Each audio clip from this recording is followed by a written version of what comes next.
As we think about modeling a real problem with machine learning, we first need to think about what input signals we can use to train that model. In this next section, let's use a common example. Why not real estate?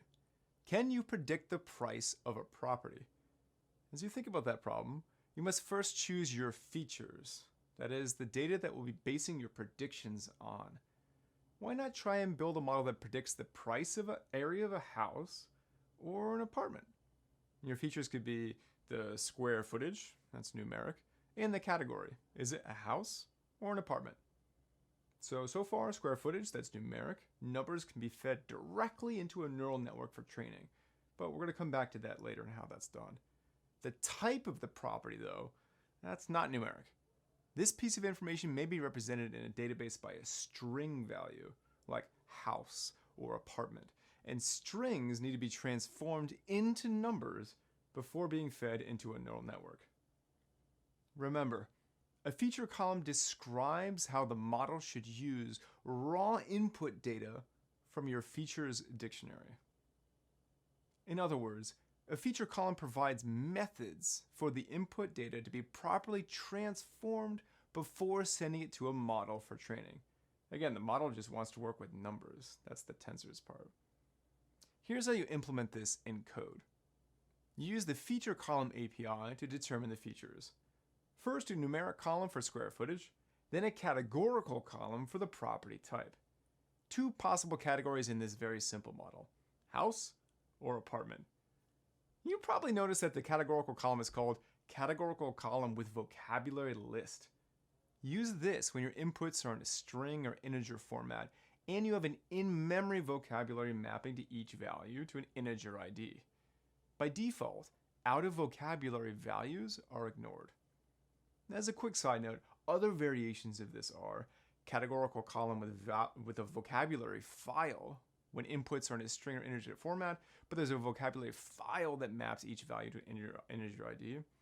A categorical column with identity, and that's used when inputs are integers in the range of 0 to the number of buckets, and you want to use the input value itself as the categorical ID. And finally, categorical column with a hash bucket. That's used when features are sparse in the string or integer format, and you want to distribute your inputs into a finite number of buckets by hashing them. In this example, after the raw input is modified by feature column transformations, you can then instantiate a linear regressor to train on these features. A regressor is a model that outputs a number. In our example, the predicted sale price of the property. That's a number.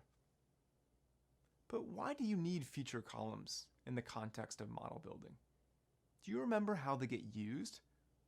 Let's break it down for this model type. A linear regressor is a model that works on a vector of data.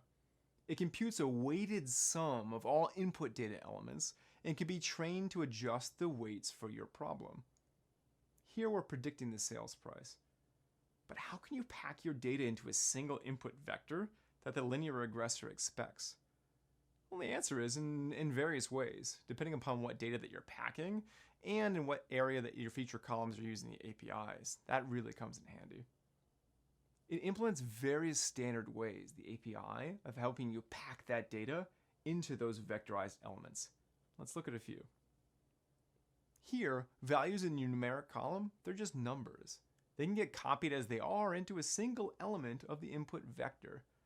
On the other hand, those categorical columns, they need to get one hot encoded. You have two categories, house or apartment. House will be 1, 0. An apartment will be 0, 1. A third category would be 0, 0, 1, and so on.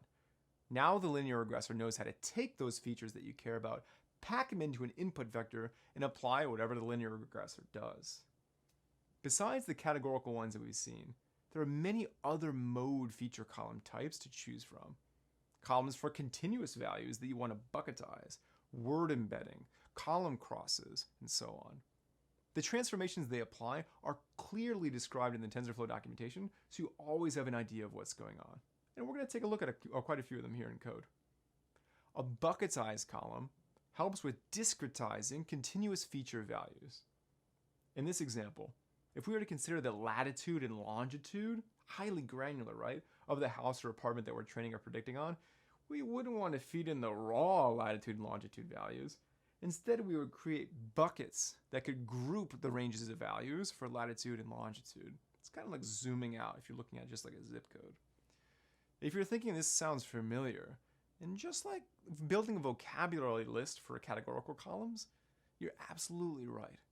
Categorical columns are represented in TensorFlow as sparse tensors. So categorical columns are an example of something that's sparse. TensorFlow can do math operations on sparse tensors without having to convert them into dense values first. And this saves memory and optimizes compute time.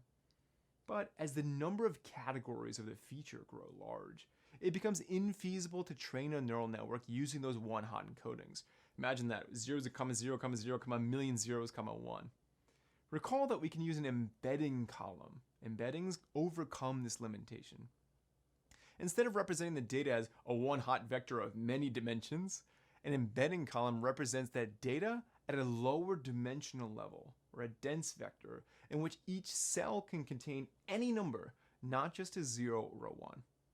We'll get back to a real estate example shortly, but first let's take a quick detour into the wild world of embeddings.